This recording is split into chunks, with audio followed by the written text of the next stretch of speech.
Hello, this is Lyrelion and welcome to Ars Expeditions. Today we're going to just do a short tutorial on how to craft spells in Ars Nouveau. I will be doing a further series of videos where I go over specific spells and talk about the glyphs themselves and what all you can do with them, but for now this is just going to be a simple instructional video. So the first thing we're going to do here is we're going to pop into EMI. If you use JEI for your pack, it's the same idea. You just want to search for Spellbook. You'll see a bunch of stuff if you've got a lot of mods in your pack, but what we're looking for is these right here.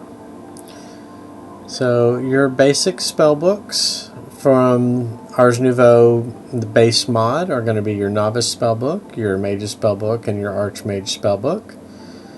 If you are playing in creative mode, you do also have the creative spellbook available to you. Some mod packs, like all the mods and here at Ars Expeditions, that is also a craftable item.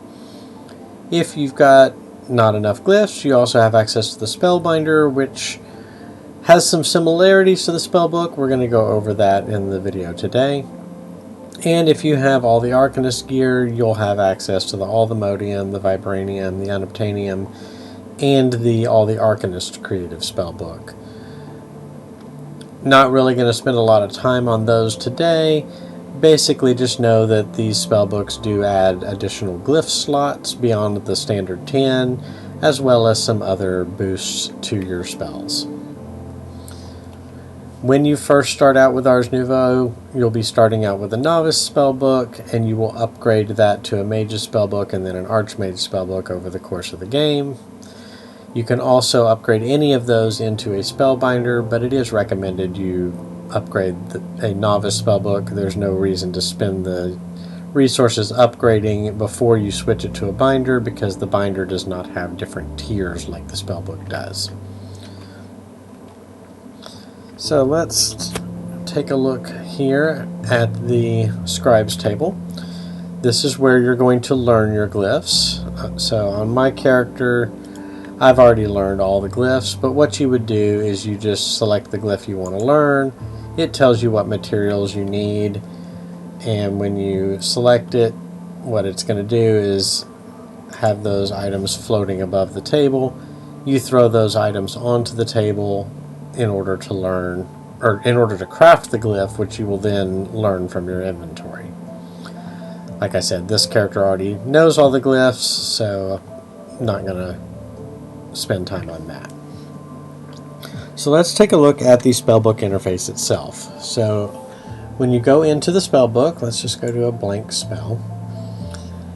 You've got your tabs over here. Documentation will take you over to the in-game documentation for Ars Nouveau.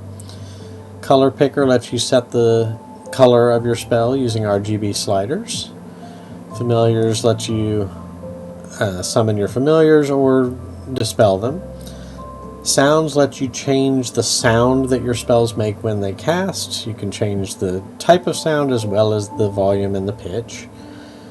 Then you've got just your general settings and a link to the Ars Discord. The only ones that are really relevant for spellcrafting are going to be your color picker and your sound bar.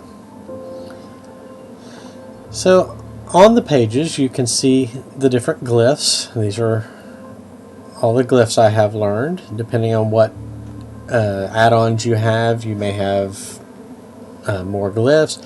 I've got all the add-ons, so we've got a pretty wide selection here. But you'll note if you are just using the base mod, a lot of these will not be there for you.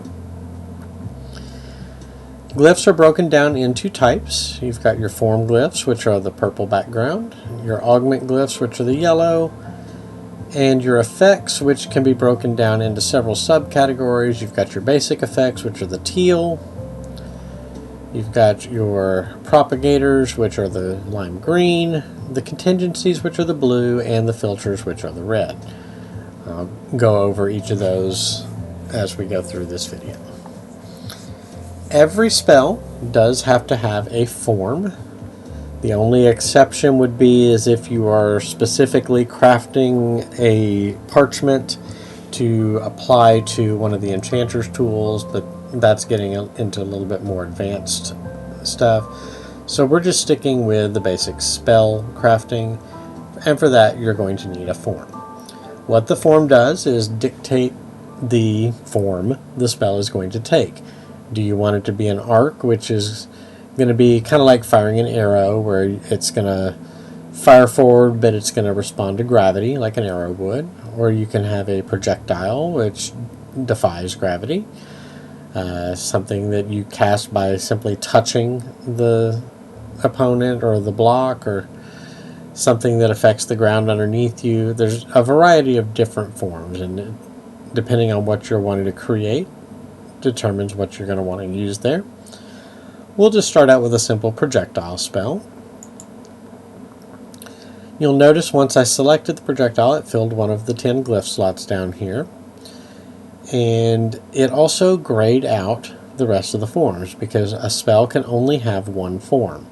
You can't have a projectile touch spell or a projectile underfoot spell. The projectile tells what the spell is going to do, and so you can't add a second form to it. The exception I'll discuss later is when you use the propagators. Now you'll notice it also grayed out some of the augments, because projectile cannot be augmented by certain things. So you can't make a randomized projectile, but you can make a piercing projectile. So let's go ahead and add pierce. Now what an augment is going to do is it's going to affect the glyph to its immediate left. If you have multiple augments in a row, they will all apply to that same glyph until you add something else. So now, since I put a break there, any augments are going to affect that glyph, but will not go further back. So this spell construct right here, the projectile is piercing, and then the break is also piercing, but the projectile is not double piercing because that break in the middle interrupts that spell logic. So this spell right here, let's add the break back on, fires a projectile that pierces through the first block to affect the first and second block, and then applies the break to it. If I wanted, well, let's put the break back on there. Let's add another pierce. This would fire a projectile that affects the first and second block, breaks them, and then the break would go one space further. Now, one thing that's tricky with this particular construct is each projectile is going to affect block 1, block 2, and it's going to break 2 blocks, so you will actually end up getting 4 blocks altogether.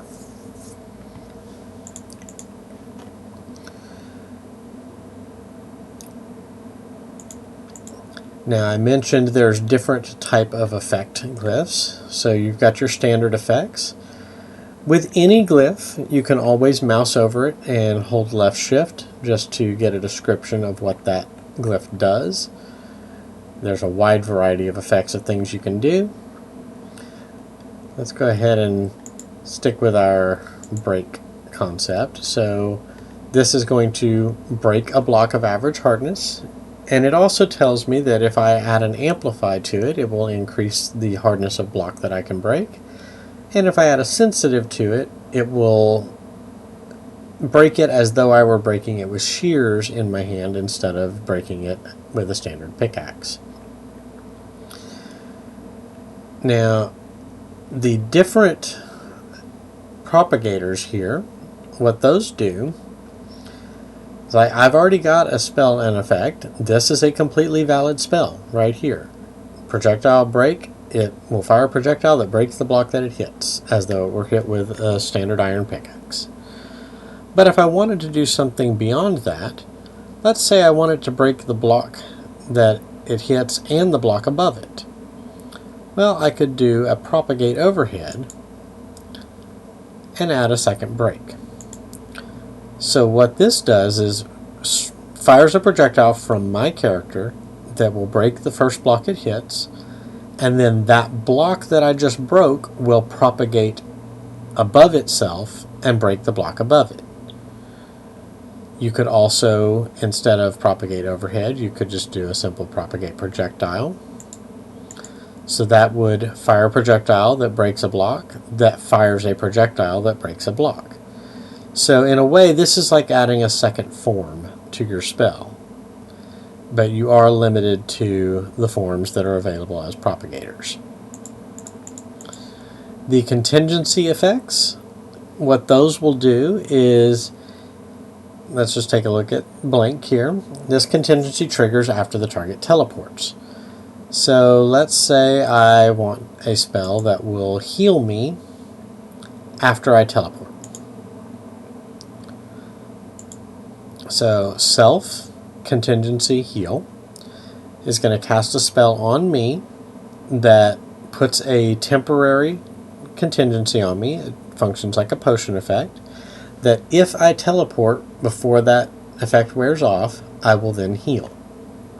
If I don't teleport in that time frame, the heal will never actually take place. Then the last are the filters, and what those do is they allow you to create a spell that will only affect certain types or will ignore certain types of targets. So say you want a spell that only targets monsters. You can use filter monster. So let's do projectile, filter monster, and we'll go with explosion. So what that's going to do is it's going to fire a projectile that, if it hits a monster, will cause an explosion. But if it hits anything else, so say your aim is off and you hit the wall behind it, you won't get the explosion because it doesn't meet the filter requirement. That's the basics of constructing your spells. You'll note that in the spellbook you have 10 tabs on this side, so you can set 10 different spells in your spellbook. Each of those spells can have their own color, their own sound, and their own name, so you can make them very distinct if you want to. But you are limited to 10 spells per spellbook. If you want more than that, you can carry multiple spellbooks in your hotbar. I frequently carry up to 7 in my hotbar, just spells for pretty much any situation that I might run into. You also have the option of, like I discussed before, creating a spellbinder. What the spellbinder does is it has 10 slots for active spells and 15 slots for spells you just want to carry with you but not have active. The difference between the spellbook and the spellbinder is that in order to put a book in the binder, you first have to put it onto a blank parchment. So you go over, you place your parchment on the scribe's table, you go to the spell that you want to put on it, crouch, and cast. And what that did is that gave me a spell parchment with the dig spell that I had selected in my spell book that I can then go in and place into one of the slots here. Anything on this side will appear in your spell wheel for the spellbinder when you hit the hotkey. So you can rapidly select between the 10 spells you have. Anything placed over on this side, it's basically just in storage, but you can move it over if you want to have access to it. This is a good way to carry spells that aren't critical that you'd be able to access them quickly, but you might want to just have access to, maybe something for utility that isn't going to be necessary in combat. So you'll have time to swap them out as you need without having to reconstruct the entire spell. The other thing with the spellbinder is that you can add book threads to it, which is something you cannot do with the spellbooks. What book threads do is they give spells, either spells cast by the book or the book itself, new traits. So like the book thread of Sharp Pages turns that spellbinder effectively into a weapon that you can use to hit things with. You've also got threads that simulate wearing a focus, so maybe you're choosing to wear the air focus for your focus slot, but you want spells that benefit from the fire focus. You can put those spells into a binder with this book thread on it, and that will simulate casting those spells with the fire focus. You also have cheap damage, which what this one does is causes the spells to cost a lot less to cast, but also reduces their damage, which at first glance sounds like you probably wouldn't want to use that, but could be very handy for a utility spell book that doesn't have damaging spells in it, but just stuff like digging and self buffs and stuff like that that don't rely on damage. Gives you a way to cast them a lot cheaper. You can place up to 2 threads onto a spellbinder. You do use the alteration table for that, and you can place your 2 threads there. The other way to cast spells is if you have Ars Editions. You can put a spell on an imbued spell parchment, which you create from a blank parchment. And what that does is it gives you a one-time spell scroll that you can give to a friend, like, hey, here's a one-time fireball that you can cast, kind of like a scroll from Dungeons and Dragons, just a one-time use item. Those can also be useful as loot. Let's go over here. You do it the same way that you do with the blank parchment. I place the dig spell on there, and like the spell parchments, these can be placed into a spell book. Makes a good way to make a D&D style wizard that learns from spell scrolls if you want to go that route. But that is the basics of spellcrafting. Like I mentioned earlier, I will be doing more detailed videos on specific spells and going over some of the glyphs, but this gives you a basic rundown of how to craft your spells and using the spell logic in Ars Nouveau. Thank you for watching, and be sure to like and subscribe to see more of my videos, and I hope to see you soon.